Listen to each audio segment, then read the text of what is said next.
On va pouvoir commencer dans le vif du sujet en abordant les questions de la citoyenneté européenne, de la façon dont a évolué l'Union européenne depuis sa création et même avant avec depuis les premières alliances entre la France, l'Allemagne et les pays du Benelux.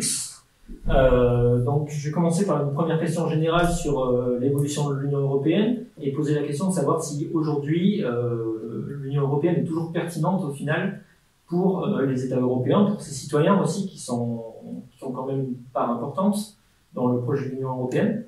Je veux vous laisser la parole pour ce premier temps, Madame Mansart.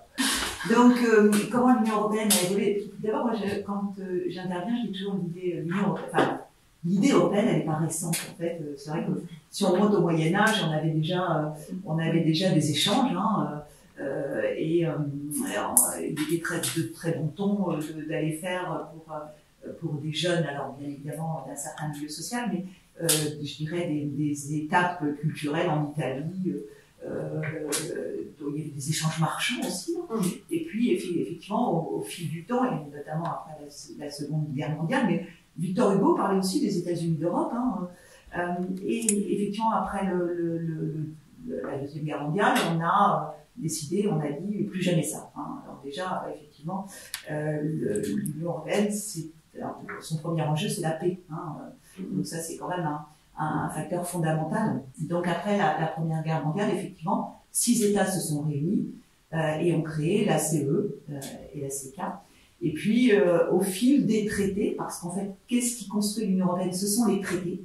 Et donc, qui, au fur et à mesure de l'évolution de l'Union européenne, en fait, construisent son développement. Alors, pour ma part, depuis sa création, comment elle a évolué? D'abord, ça a été un beau défi d'intégrer 27 États. C'était un beau défi d'intégrer ces États. Alors souvent, les gens disent oui, c'est très compliqué, on n'aurait pas dû intégrer 27 États, etc., etc. Et on ne rentrera pas sur le débat de la Turquie, parce que là, c'est encore plus lourd.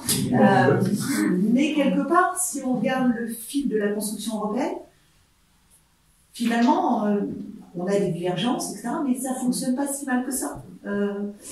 Et puis, qu'est-ce qui a été important dans l'évolution de la création de l'Union européenne? C'est le rôle du Parlement européen. Mais effectivement, l'évolution du Parlement, c'est important parce que le Parlement, c'est la représentation des citoyens européens. Donc aujourd'hui, le Parlement européen a un rôle important dans le processus législatif.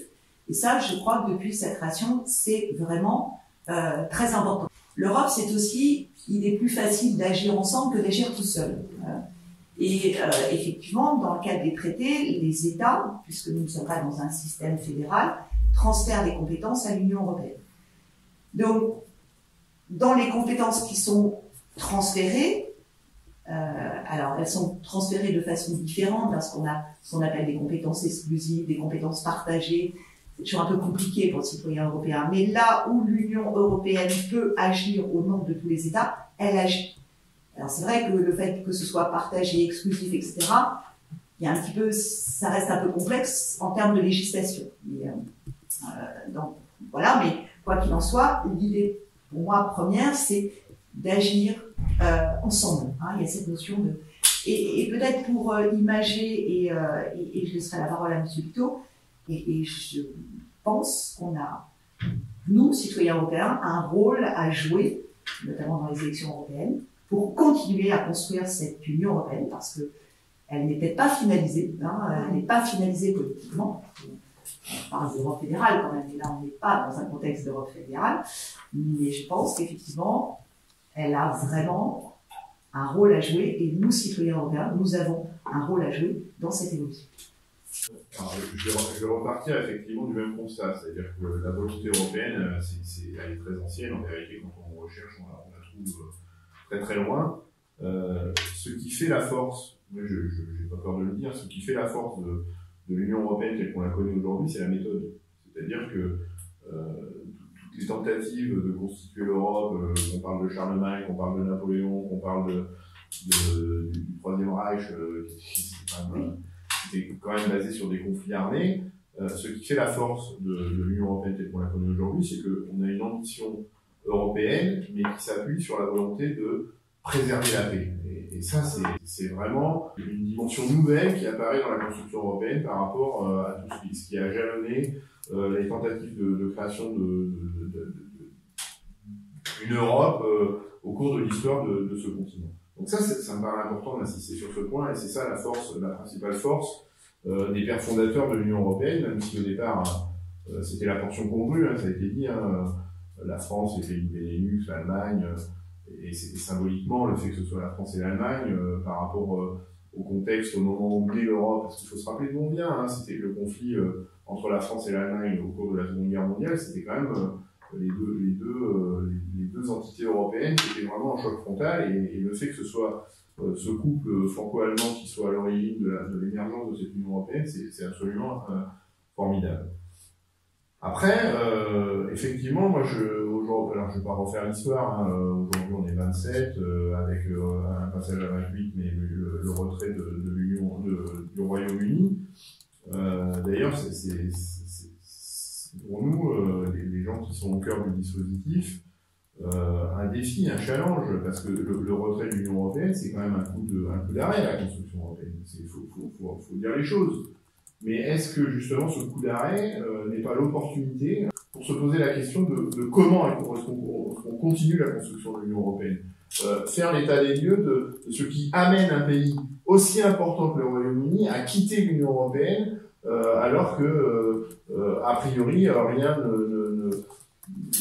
ne justifie ce retrait. En tout cas, quand on regarde les conséquences du retrait du Royaume-Uni à la fois pour le peuple anglais et pour les Européens eux-mêmes, c'est-à-dire que les États qui sont restés dans l'Union européenne et qui voient partir le Royaume-Uni souffrent aussi de la sortie du Royaume-Uni. On le voit avec le conflit autour des pêcheurs, où des licences de pêche ne sont pas données par le Royaume-Uni pour que des pêcheurs continuent leur activité sur les eaux territoriales anglaises. Donc c'est redoutable. Et puis on a aussi, et j'ai souvent tendance à dire, il faut raisonner en creux quand on parle de l'Union européenne, si l'Union européenne n'existait pas. Si effectivement l'Union européenne n'était pas là pour encadrer des enjeux majeurs, des défis importants qu'on doit relever pour les générations futures.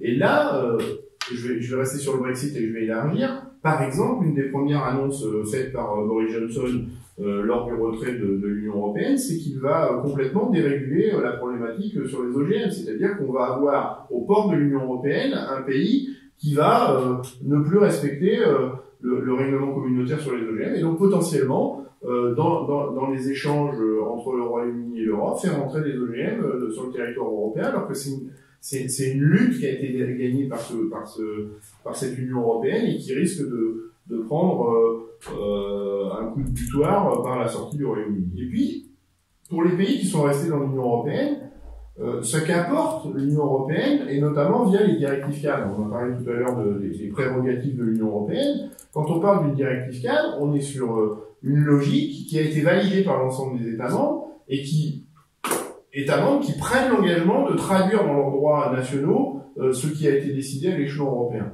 Et je vous laisse imaginer, c'est pour ça que je dis qu'il faut raisonner entre eux, je vous laisse imaginer la situation sur certains enjeux si ces directives cadres européennes n'existaient pas. Directive cadre européenne sur l'eau, directive cadre européenne sur les nitrates, directive cadre européenne sur la qualité de l'air. Enfin, la liste est longue. Et si ces directives cadres européennes n'existaient pas, on voit bien que ce serait l'anarchie complète sur ces sujets-là, qui sont des sujets extrêmement importants et qui ne peuvent être efficaces que si on le traite sur un grand espace, sur un grand territoire, comme un continent. C'est-à-dire qu'on relèvera pas le défi de l'effondrement de la biodiversité, on relèvera pas le défi du climat si on reste, nous, la France ou d'autres pays de l'Union européenne, grandes comme un timbre-poste, à faire chacun de notre côté nos petits efforts, si on n'a pas une logique collective, conjointe, pour avancer sur ces sujets-là. Après, c'est pas parfait. Et effectivement, il y a des améliorations à proposer. C'est un peu ce que fait le Parlement européen, et ça me permet de parler aussi un peu du Parlement européen, qui est quand même l'Assemblée démocratique de cette Union européenne. C'est aussi l'espace de démocratie de l'Union européenne qui est là pour juguler peut-être un peu les velléités que peuvent avoir un conseil, où siègent les ministres et les chefs d'État, ou la Commission, ou la technocratie parfois se laisse embarquer dans les délires de certains lobbyistes. Donc ce Parlement européen, c'est quand même un endroit où la démocratie s'exprime à plein et jugule un peu toutes les dérives que certains trouvent à l'Union européenne. Ce qui n'est pas parfait, c'est que, et c'est peut-être là où la démocratie est encore un petit peu perfectible, c'est que l'Union européenne, et je pense que c'est un sujet important, vit des dotations des États membres. C'est-à-dire que le budget de l'Union européenne, c'est la dotation de ce que les États membres et c'est probablement d'ailleurs une des explications du Brexit, c'est-à-dire qu'on revient sur la phrase culte de Madame Thatcher qui disait I want my money back. C'est-à-dire que les États membres mettent au pot, mais veulent récupérer au moins l'équivalent de ce qu'ils mettent. Et donc ça télescope un peu, et c'est probablement sur ce sujet-là qu'on doit avancer rapidement, cette logique de solidarité. C'est-à-dire que une des valeurs de la Constitution de l'Union européenne, et notamment à l'égard des nouveaux entrants, c'est que les pays les plus riches sont solidaires des plus faibles. Justement pour relever le défi de ces grands enjeux que j'ai cités, que sont le climat, que sont la biodiversité, que sont la solidarité, bien entendu. Et donc, avec cette construction budgétaire de l'Union européenne basée sur la dotation des États, on n'avance pas suffisamment vite sur ces grands enjeux-là. Et donc, un des grands chantiers, je crois, de l'Union européenne, c'est de retrouver des solutions, ça a existé, et il faut revenir là-dessus, où l'Union européenne est capable de constituer un budget avec des ressources propres. Il faut pourtant retrouver cette souveraineté budgétaire de manière à ce que quand les États membres se tournent vers l'Union européenne, et ce sera peut-être la solution pour construire une Europe fédérale, ils viennent chercher un surplus un supplément d'âme à leur politique nationale. Et puis dernier sujet, où moi je trouve que l'Union européenne est complètement à sa place, c'est sur l'enjeu de la diplomatie. C'est-à-dire que quand un continent réunit 27 États membres et que il faut conduire des négociations diplomatiques, c'est tellement plus pertinent à plusieurs qui font front que des pays chacun de leur côté un peu isolés. Voilà. Donc ma première réaction sur l'Union européenne. Juste quelque chose à ajouter, peut-être que je trouve aussi au sein du Parlement européen, l'intérêt c'est que vous siégez en commission par parti politique. Et ça, je trouve ça très intéressant parce que, en fait, tous les pays et toutes les cultures sont mélangés par parti politique, ce qui donne une autre vision des choses. Et là, on est vraiment dans une notion de partage, effectivement, et peut-être de visions différentes au sein de la partie et de confrontation. Et au sein du Parlement européen,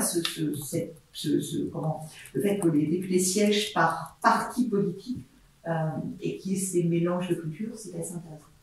Nécessaire, hein, si on veut stabiliser un texte, si on veut qu'un texte recueille la majorité au moment du vote, il faut forcément que les discussions et qu'on trouve un compromis qui satisfasse au moins la majorité.